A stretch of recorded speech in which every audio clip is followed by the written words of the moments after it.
Господи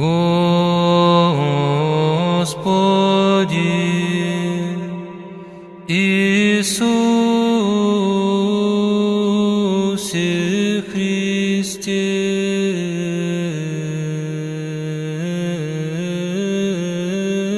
Сыне Божий. Atas nama Bapa dan Putra dan Roh Kudus, amin. Shalom alaikum semuanya. Selamat bertemu kembali saudara dengan saya Archimandrit Romo Daniel Biantoro, pendiri dan Ketua Umum dari Gereja Ortodoks Indonesia.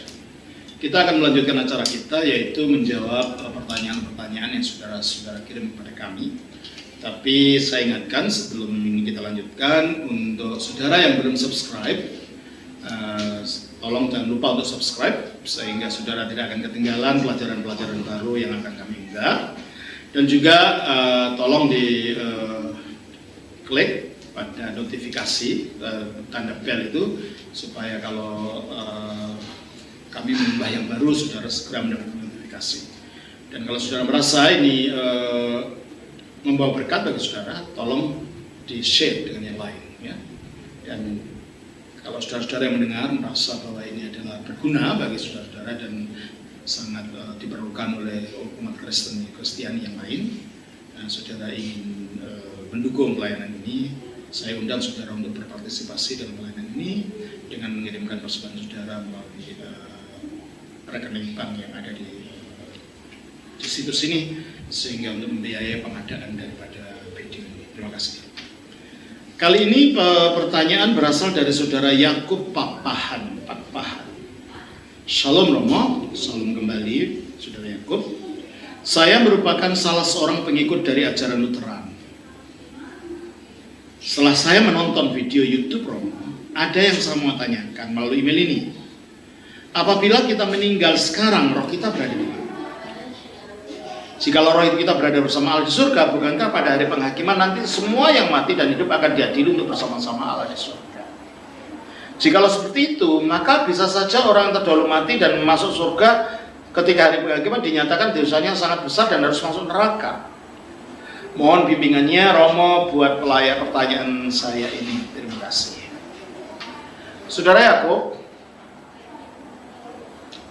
menurut kitab suci, ketika seorang mati dan orang itu orang beriman, dia akan dituntun oleh para malaikat menuju ke apa yang disebut sebagai pangkuan Abraham. Kita baca di sini, ya.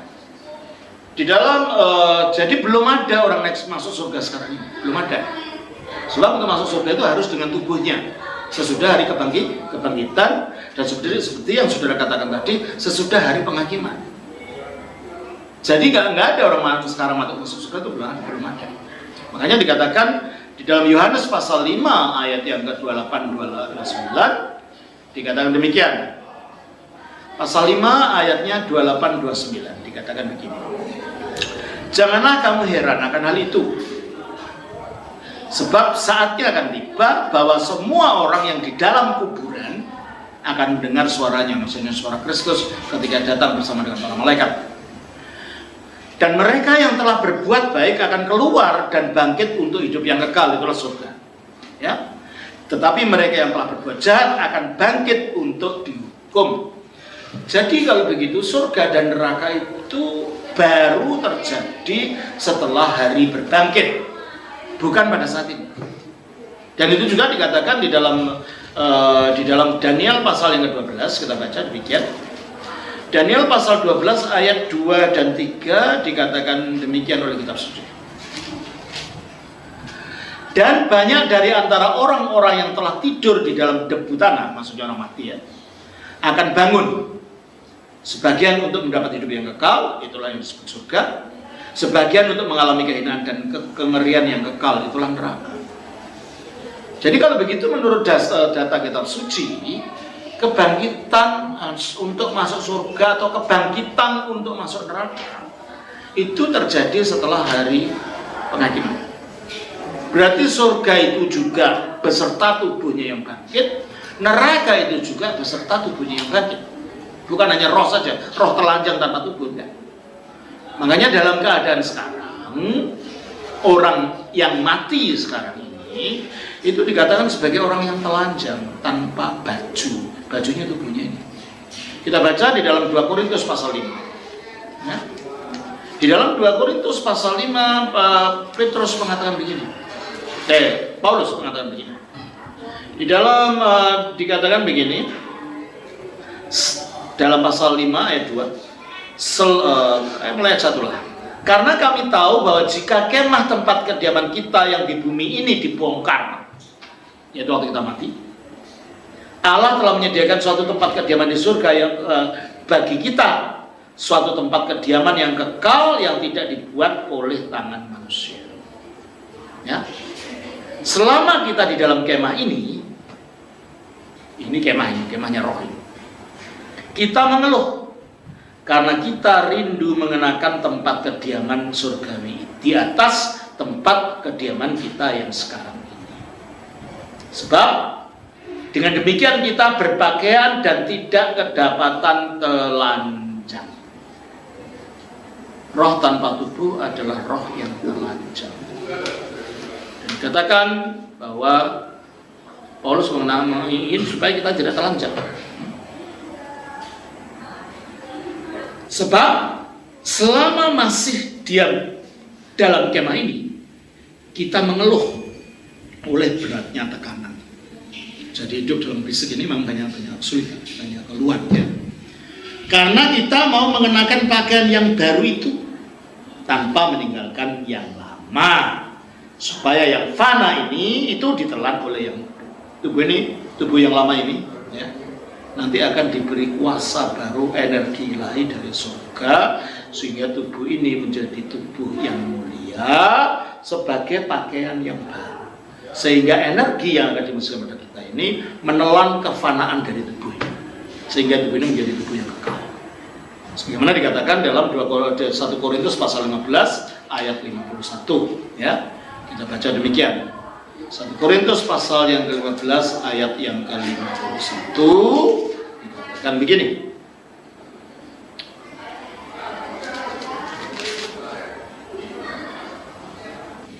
Sesungguhnya aku menyatakan kepadamu suatu rahasia.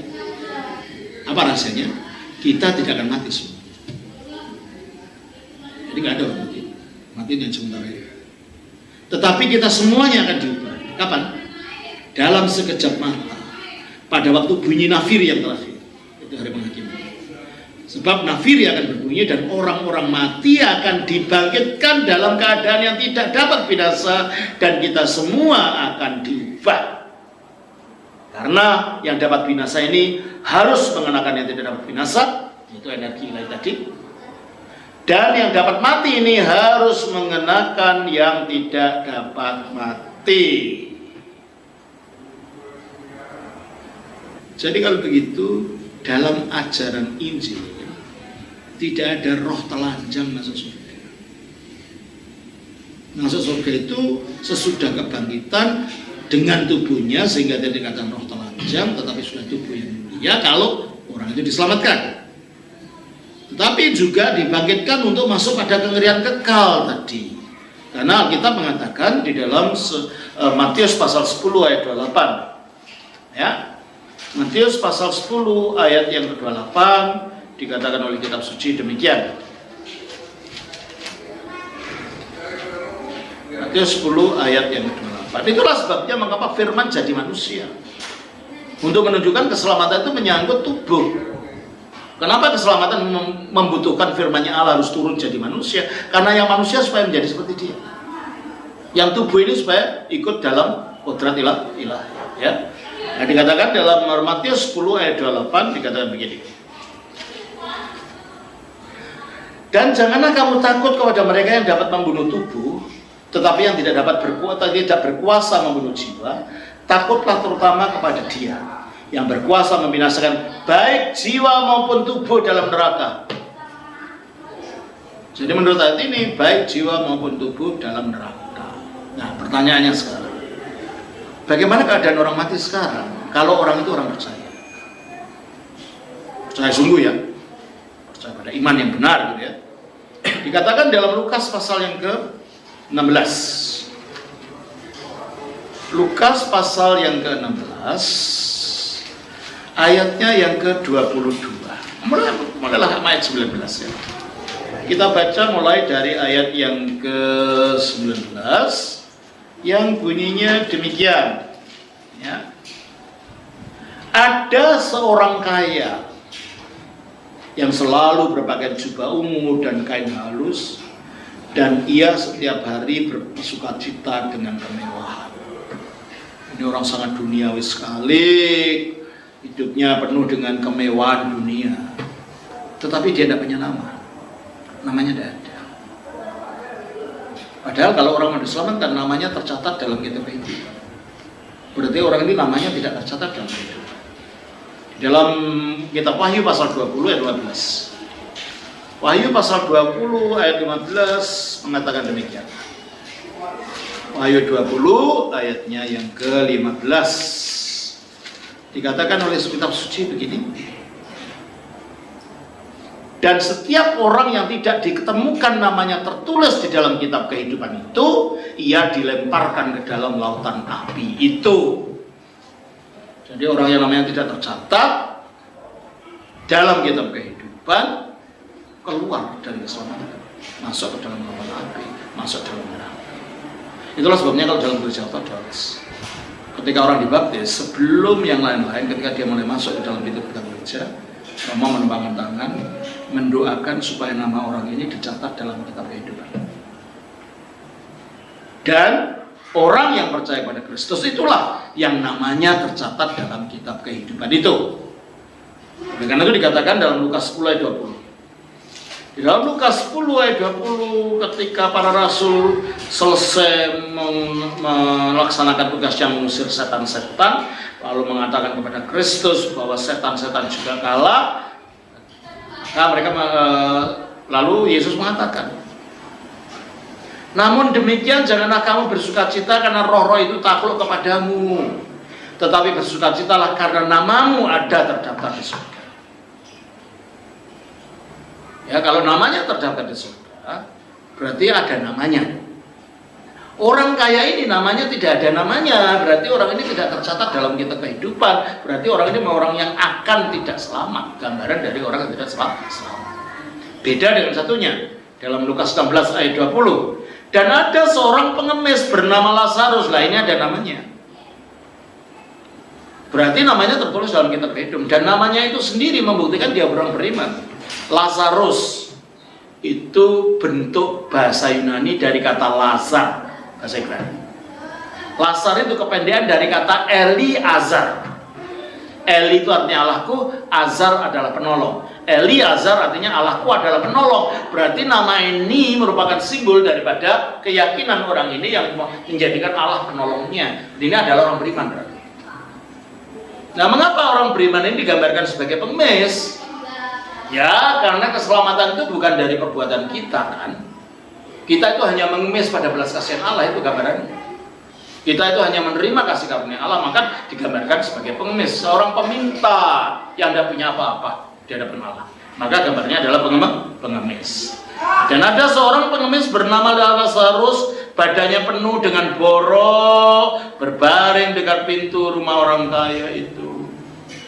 Ya, orang beriman itu banyak ceritanya, menggambarkan seperti borok, banyak cobaan, berbaring di pintu rumah orang kaya itu, ya dekat sih, bersinggungan sih dengan orang-orang duniawi yang tidak selamat itu, ya.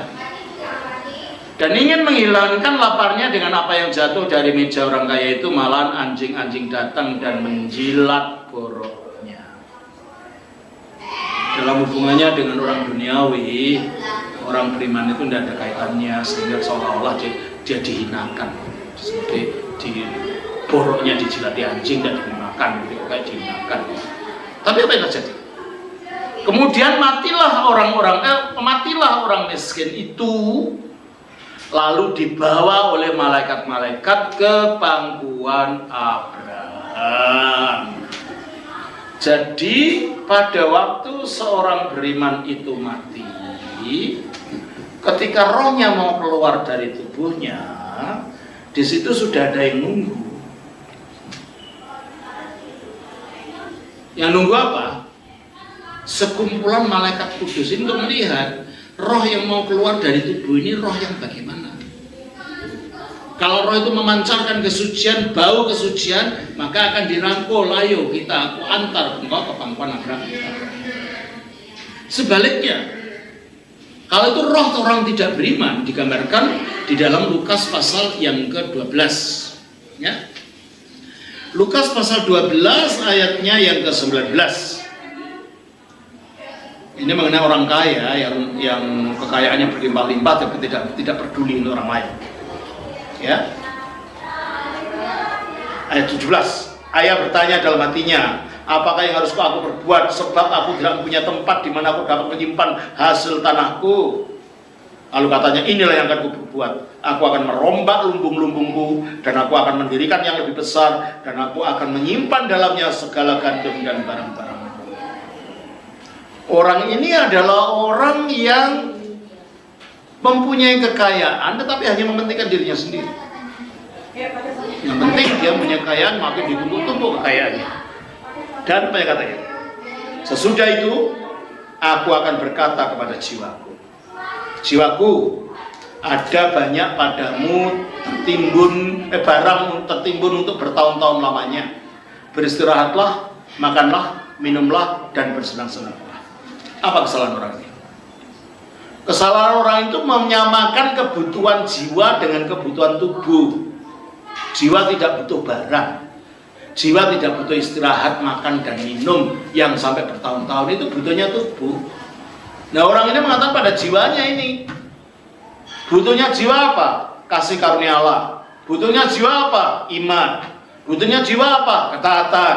Butuhnya jiwa apa? Kekudusan. Butuhnya jiwa apa? Sakramen. Butuhnya jiwa apa? Firman Tuhan. Butuhnya jiwa apa? Doa. Itu butuhnya jiwa. Bukan makanan minuman yang disimpan dalam gudang. Berarti orang ini total duniawi. Orang ini tidak peduli sama sekali dengan rohnya. Sehingga orang ini, makanya ini model orang yang tidak ada namanya tadi. Ini orang yang tidak akan selamat, orang yang namanya tidak tertulis dalam kitab kehidupan. Nah, bagaimana kalau orang ini mati? Orang yang begini ini mati. Dikatakan dalam ayat selanjutnya, pasal 16, tetapi firman Allah kepadanya, hai engkau orang bodoh. Nah, bodoh lah. Orang yang tahun-tahunnya yang dunia ini saja tidak pernah memikirkan tentang rohnya, padahal hidup roh itu yang lebih panjang daripada hidup tubuh ini. Orang yang hanya memikirkan kebutuhan dunia ini saja, orang bodoh. Nggak tahu bahwa ada yang lebih penting daripada hidup ini. Kita bukanlah yang nampak dengan tubuh ini, kita adalah yang di dalamnya itu roh kita. Meskipun roh dan tubuh tidak bisa dipisahkan. Tetapi yang kalau kita mati yang tidak ada itu ya roh ini yang pergi keluar dari tubuh. Maka dikatakan di dalam Yakobus 2:26 dikatakan oleh kitab suci demikian. Yakobus pasal 2 ayat 26 dikatakan begini. Sebab seperti tubuh tanpa roh adalah mati.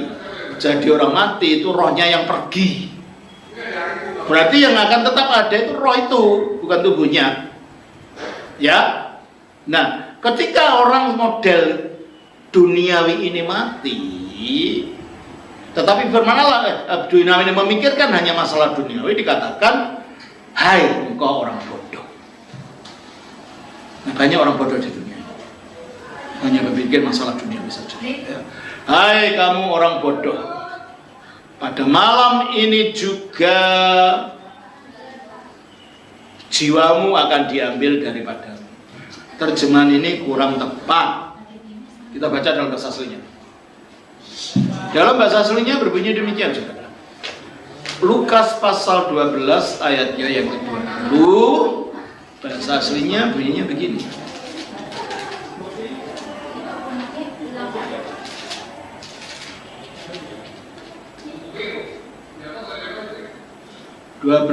Ayat 20. Ipe de aftohoteos.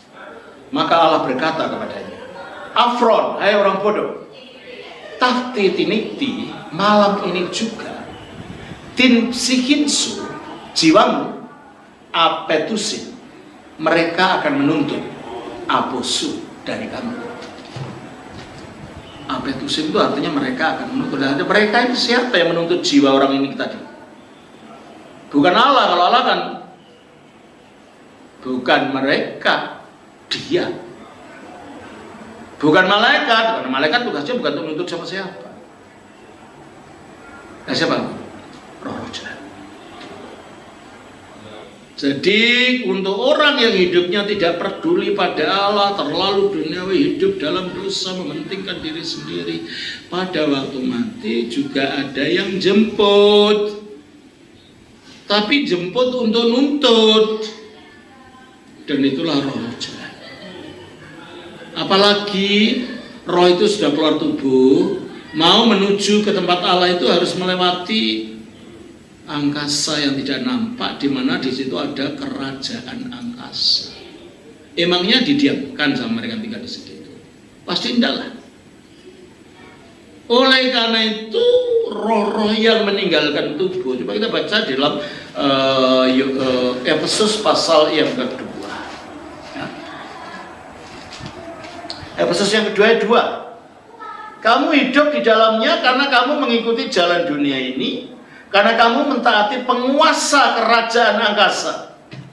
Jadi di angkasa yang tidak kelihatan mata ini ada kerajaan dan ada penguasanya. Itulah iblis. Dan ada menteri-menteri di bawahnya. Ada prajurit-prajuritnya. Kita baca Efesus 6 ayat 12. Dikatakan begini. Karena perjuangan kita bukanlah melawan darah dan daging, tetapi melawan pemerintah-pemerintah, melawan penguasa-penguasa, melawan penghulu-penghulu dunia yang gelap ini, melawan roh-roh jahat di udara. Jadi di angkasa yang tidak kelihatan mata itu, angkasa yang dimensinya dimensi non-fisik, itu ada kerajaan. Dan ada rajanya, ada penguasanya, yaitu iblis, yang juga disebut sebagai Beelzebul. Beelzebul itu artinya penguasa kotoran manusia. Maksudnya penguasa kotoran. Bel itu Tuhan, Zebul itu maaf, kasar ya. Maaf, TAI. Tai. Itu artinya.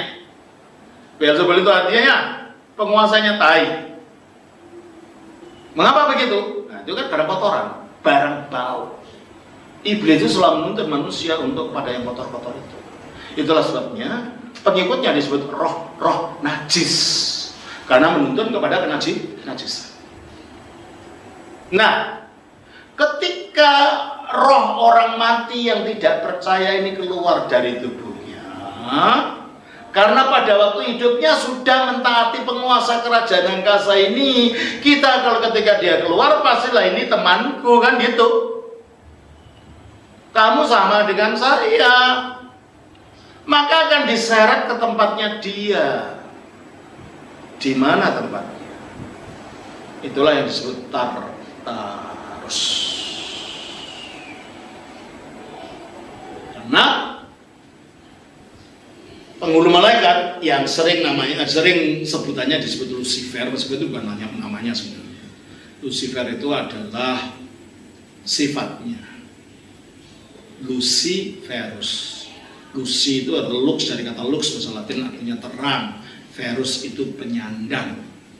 Kalau bahasa Yunaninya Eophoros, penyandang terang, atau kalau terjemahan bahasa Indonesianya disebut putra fajar di dalam Yesaya 14 ayat 12. Ya, itu mempengaruhi sepertiga dari jumlah malaikat yang asli. Dan mereka ini, malaikat-malaikat yang lain ini, itulah yang nanti disebut pemerintah, penguasa, penghulu-penghulu dunia gelap itu, dan roh-roh yang lain ini. Ya, inilah roh-roh jahat itu. Jadi ajaran kita mengatakan memang ada dunia yang tidak nampak, itu ada. Dalam pengakuan iman gereja Ortodoks mengatakan, aku percaya pada satu Allah, Sang Bapa yang Maha Kuasa, pencipta langit dan bumi, dan segala sesuatu yang kelihatan maupun yang tidak kelihatan. Berarti ada makhluk yang tidak kelihatan itu. Ajaran Kristen percaya ada makhluk gaib, itu ada. Dan itu dikatakan oleh Alkitab. Coba kita baca dalam Kolose pasal 1 ayat yang ke-16. Ya. Kolose 1 ayat 16. Karena di dalam Dialah, maksudnya dalam Kristus, telah diciptakan segala sesuatu yang ada di surga dan yang ada di bumi, yang kelihatan dan yang tidak kelihatan.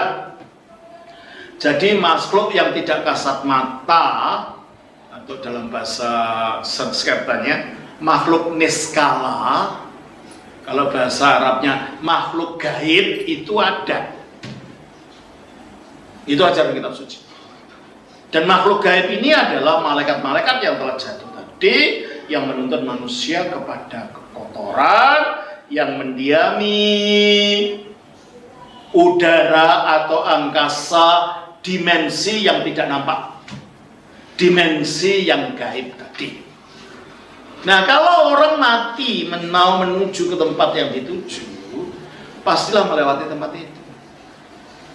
Nah, disitulah roh-roh jahat itu kalau dia hidupnya sudah mentaati penguasa kerajaan angkasa, akan diklaim kamu milik saya.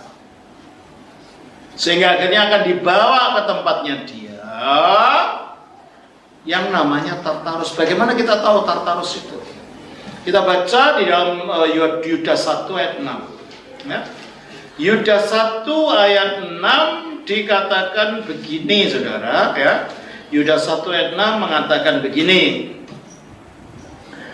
Dan bahwa ia menahan malaikat-malaikat yang tidak taat. Siapa ini? Pengikut-pengikut Lucifer itu. Dan pada batas-batas kekuasaan mereka karena memberontak kepada Allah. Tetapi yang meninggalkan tempat kediaman mereka, kediaman di mana? Di surga sana, mengikut Lucifer, dengan belenggu abadi dalam dunia kekelaman. Akhirnya dia diikat di dalam status kekelaman sampai penghakiman pada akhir besar. Jadi mereka disimpan. Jadi penghakiman belum ada ini ya. Mereka menunggu.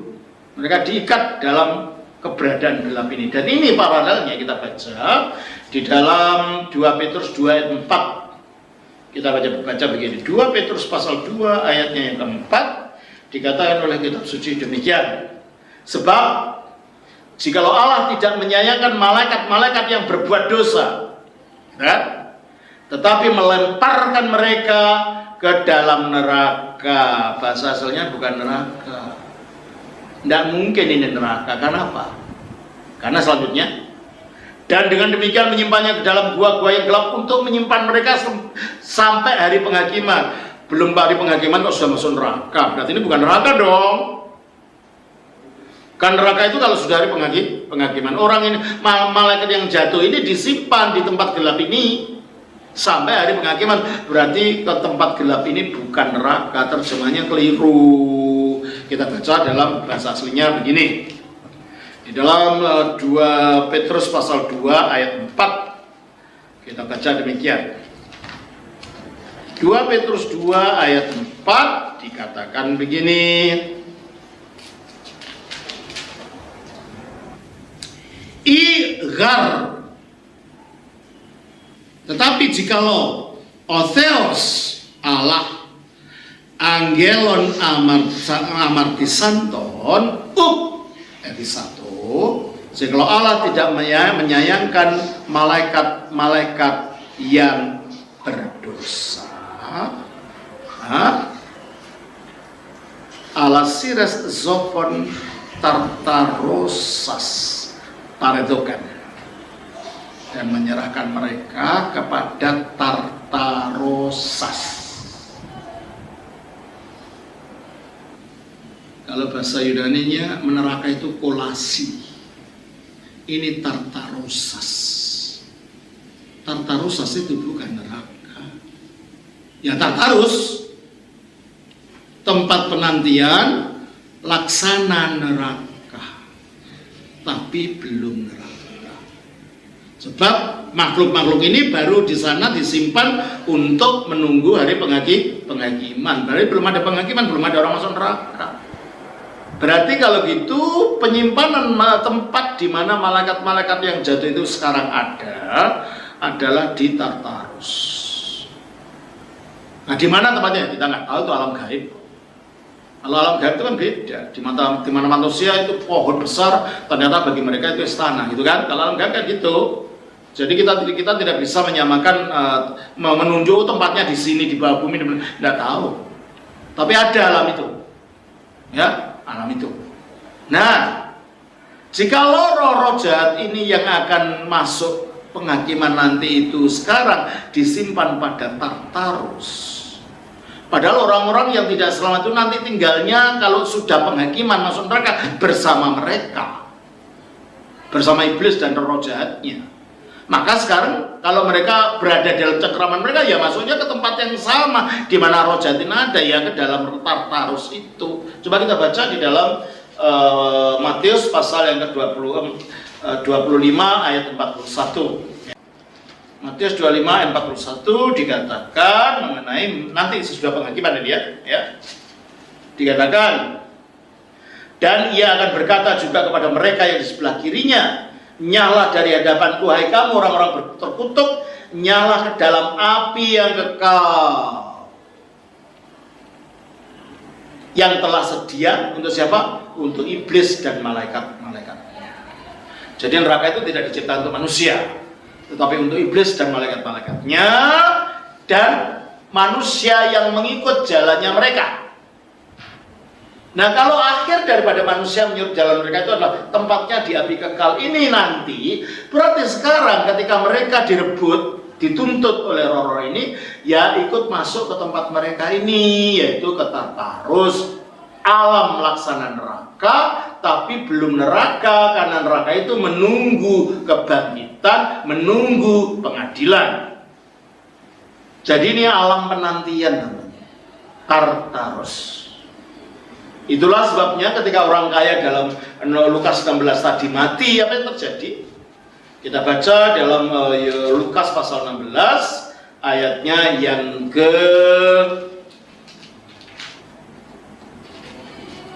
Lukas pasal 16 ayatnya yang ke-23. Orang kaya itu juga mati lalu dikubur tubuhnya, dan sementara ia menderita sengsara di alam maut. Alam maut itu ada dua sisi. Alam maut tempat di mana orang yang akan diselamatkan itu tinggal, itulah disebut pangku Abraham. Alam maut di mana orang yang dituntut oleh roh jahat ini, itulah namanya Tartarus.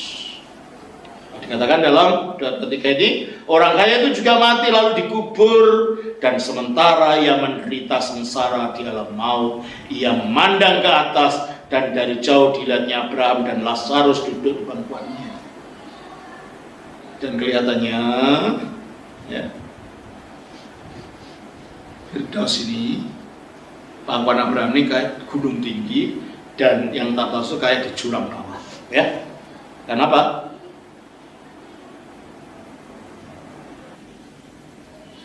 Orang kaya itu juga mati lalu dikubur, dan sementara dia menderita sengsara di alam maut itu, ia memandang ke atas, dan dari jauh dilihat Abraham dan Lazarus duduk di pangkuannya. Berarti tempatnya di atas. Nah, pangkuan Abraham ini apa? Pangkuan Abraham itu Firdaus. Kok tahu? Baca Lukas 24. Di dalam Lukas 24 ayatnya yang ke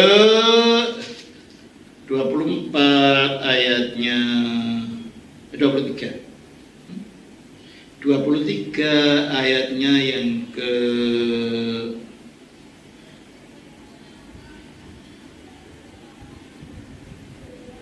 39 sampai 43. Seorang dari penjahat yang digantung itu mengucap dia, katanya, bukankah engkau adalah Kristus? Selamatkan dirimu dan kami. Tetapi yang seorang menegur dia, katanya, tidakkah engkau takut juga tidak kepada Allah? Sedang engkau menerima hukuman yang sama. Kita memang selayaknya dihukum sebab kita menerima balasan yang setimpal dengan perbuatan kita. Tetapi orang ini tidak berbuat sesuatu yang salah. Lalu ia berkata, Yesus, ingatlah akan aku apabila engkau datang sebagai raja. Kata Yesus kepadanya, aku berkata kepadamu, sesungguhnya hari ini juga engkau akan ada bersama-sama dengan aku di dalam Firdaus. Orang ini kan langsung mati, bukan belum bangkit kan? Dan mungkin masuk surga. Tapi kata Yesus, hari ini juga engkau bersamaku dalam Firdaus. Jadi tempat orang yang mati langsung kalau orang ini diselamatkan, tempatnya di Firdaus ini. Jadi pangkuan Abraham itu ya Firdaus itu, gitu loh. Oleh karena itu orang hidup bisa pergi ke Firdaus ini. Contohnya Paulus, dia pernah mengalami masuk ke dalam Firdaus ini. Kalau masuk ke dalam surga belum ada orang bisa masuk itu. Karena itu harus disertai dengan kebangkitan. Kita baca 2 Korintus pasal 12. Di dalam 2 Korintus pasal yang ke-12 dikatakan begini. Dikatakan begini. Aku tahu tentang seorang Kristen, padahal itu dirinya sendiri sebenarnya. Hanya dia merendahkan hati, merendahkan diri. 14 tahun yang lampau, entah di dalam tubuh, aku tidak tahu, entah di luar tubuh, aku tidak tahu. Karena pengalaman rohani ya. Dan entah dengan tubuhnya atau hanya rohnya saja, dia tidak tahu. Aku, Allah yang mengetahuinya, orang itu tiba-tiba diangkat ke tingkat yang ketiga dari langit sebenarnya, Uranus. Bukan berarti surga itu ada tingkatannya gitu, bukan. Ini maksudnya alam di luar ciptaannya. Langit yang pertama adalah di mana atmosfer ada, di mana burung-burung bintang-bintang itu. Yang pertama ya di mana langit yang dekat dengan kita. Yang kedua adalah antariksa yang luas. Itu adalah langit yang kedua. Yang ketiga adalah langit di luar langit ini gitu. Langit yang mengatasi segala langit adalah di luar alam ciptaan. Itulah tempat di mana para malaikat ada, yang sudah bukan jangkauan alam ciptaan lagi. Itulah langit ketiga. Nah disitulah Paulus lagi. Ya, dikatakan, aku juga tahu tentang orang itu, entah di dalam tubuh, entah di dalam luar tubuh, aku tidak tahu, Allah yang mengetahui. Ia tiba-tiba diangkat ke Firdaus, bukan ke surga, ke Firdaus, tempat yang sama. Si pencuri yang diselamatkan dengan Kristus dalam Firdaus. Inilah tempat yang sama yang disebut pangkuan Abraham, di mana Lazarus pergi. Jadi kalau begitu, untuk orang yang mati dan orang itu beriman pada Kristus dan akan diselamatkan seperti Lazarus, mereka akan dibawa ke Firdaus ini, ke pangkuan Abraham, menunggu sampai nanti hari kebangkitan.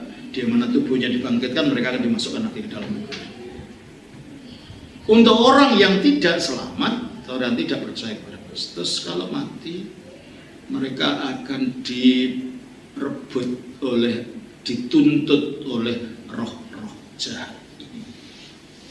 Dan akhirnya dibawa ke tempatnya di mana dia ada itu di Tartarus, sehingga mereka mengalami derita di sana sebelum mengalami derita dalam neraka.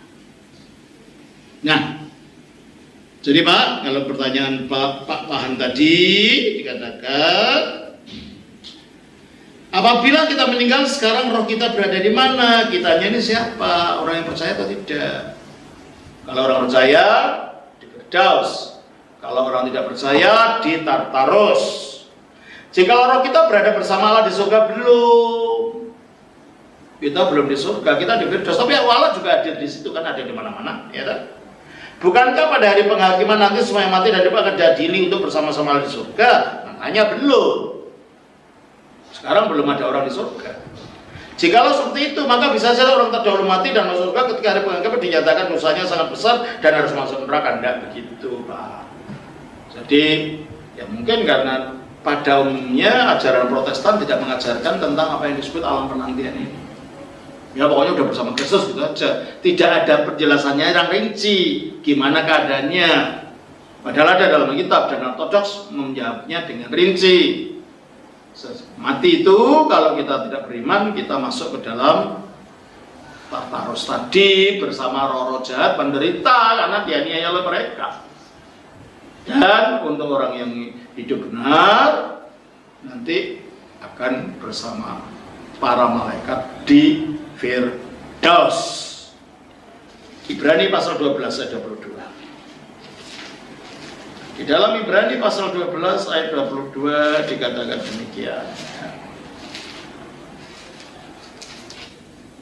Ibrani pasal 12 ayat yang ke-22.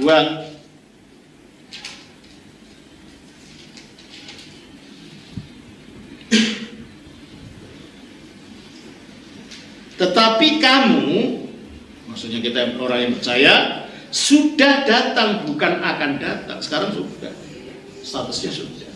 Kemana? Ke Bukit Sion, ke kota Allah yang hidup, ke Yerusalem surgawi. Itulah Firdaus tadi. Dan kepada beribu-ribu malaikat, ya tentunya di situ ada malaikat. Suatu kumpulan yang meriah. Dan kepada jemaat anak-anak sulung ada gereja di sini. Siapa itu? Orang-orang beriman yang meninggal itu membentuk persekutuan gereja, membentuk jemaat untuk menyembah Allah. Ya, makanya ada gereja yang tidak nampak atau gereja yang menang. Itu yang di surga sana. Jadi gereja itu bukan aliran, ya, bukan denominasi. Sebab kalau denominasi tidak mungkin orang bisa membuat denominasi di sana. Gereja adalah tubuh Kristus yang dibangun Kristus di atas dasar para rasul, bukan yang kita buat zaman sekarang, enggak. Sebab kalau kita buat zaman sekarang tidak ada kaitannya dengan gereja di surga itu. Sebagaimana Kristus itu tubuhnya itu mempunyai dua kodrat dalam satu pribadi, yaitu kodrat ilahi dan kodrat manusiawi. Gereja sebagai tubuhnya punya kodrat yang sama, punya kodrat ilahi yang sekarang di surga itu, yaitu di Firdaus itu, dan kodrat dunia, ya dunia di sini yang ada di dunia ini. Makanya Alkitab tidak pernah mengajarkan tentang denominasi. Alkitab mengajarkan gereja yang satu yang didirikan para rasul. Ya, dikatakan selanjutnya, suatu dan kepada jemaat anak-anak sulung yang namanya terdaftar di surga, dan kepada Allah, tentunya Allah hadir juga di situ, yang menghakimi semua orang, dan kepada roh orang-orang benar yang telah menjadi sempurna. Siapa ini? Orang-orang kudus. Jadi di surga, di Firdaus itu ada malaikat-malaikat, ada orang-orang kudus, ada orang-orang percaya yang akan diselamatkan, yang tidak sampai mencapai pengudusan jadi orang kudus. Itulah Firdaus itu. Jadi kalau begitu, jawabannya Bapak sudah jelas kalau gitu. Jikalau seperti itu, maka bisa saja orang terdahulu mati dan masuk surga. Ya karena belum ada orang masuk surga, ya. Ketika hari penghakiman dinyatakan dosanya sangat besar dan harus masuk neraka, ya nggak bisa begitu. Yang akan masuk neraka sudah ada tempatnya, namanya Tartarus tadi, ya Pak. Jadi saya kira demikianlah jawaban saya, Pak Yakub, Pak paham. Kiranya ini berguna bagi Bapak. Tuhan memberkati. Jangan lupa saudara untuk subscribe yang belum subscribe, dan untuk klik tombol notifikasi untuk menyebarkan. Dan kalau saudara terpanggil untuk membantu pelayanan ini, saya persilakan untuk berpartisipasi dengan kami dengan mengirim bantuan saudara ke alamat yang ada. Tuhan berkati. Selamat Putra Kudus. Amin.